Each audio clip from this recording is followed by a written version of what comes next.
যেই ঘরে কোরআনের তেলাওয়াত হয় সেই সব ঘর থেকে ওসমান হাদিরা জন্ম নেয়। পৃথিবীর সমস্ত বিশ্ববিদ্যালয়ের শিক্ষা তাকে আল্লাহর কোরআনের নূর থেকে বঞ্চিত করতে পারে না। সব শিক্ষা গ্রহণ করার পর আবার তার হৃদয় থেকে আল্লাহর কোরআনের নূর উৎসরিত হয়। শুধু তার সে একা নূরানি আলোকিত হয় তা নয়, গোটা দেশ এবং সমাজ তার কোরআনের আলোয় উদ্ভাসিত হয়ে ওঠে।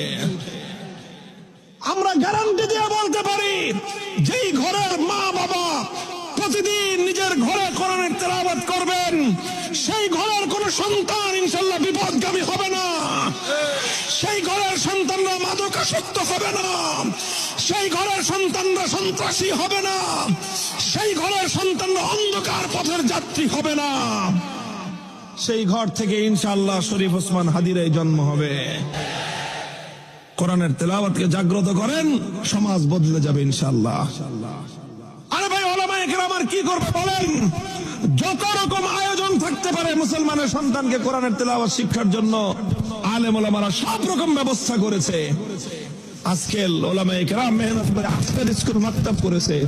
বাচ্চাদেরকে স্কুলে পড়ান, আপনার স্কুল টাইমের সাথে শিডিউল ঠিক রেখে 1 ঘন্টার জন্য বাচ্চাকে আফটার স্কুল মাকতাব নামে সারা দেশব্যাপী এক বিপ্লবী কর্মসূচি চলছে আলেম ওলামাদের নেতৃত্বে।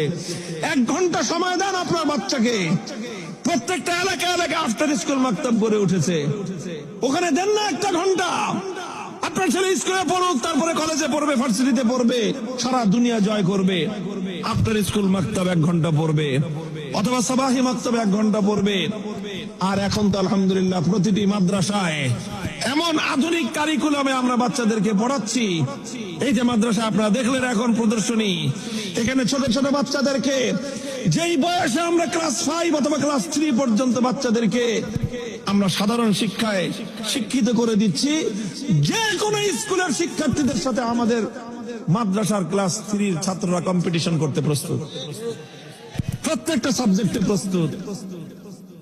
সাল্লামের সেই সমাজ ব্যবস্থা গড়ে উঠেছিল। এমন একটা সময় ছিল যখন মানুষের রক্ত ঝরাতে কোনো দ্বিধা করত না।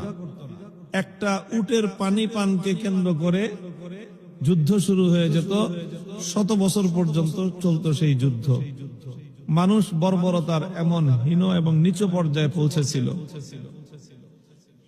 একজন মানুষ আরেকজন মানুষকে খুন করে ফেলতো, এই কারণে না যে খুনির সাথে তার কোনো বিরোধ আছে, অথবা খুনিকে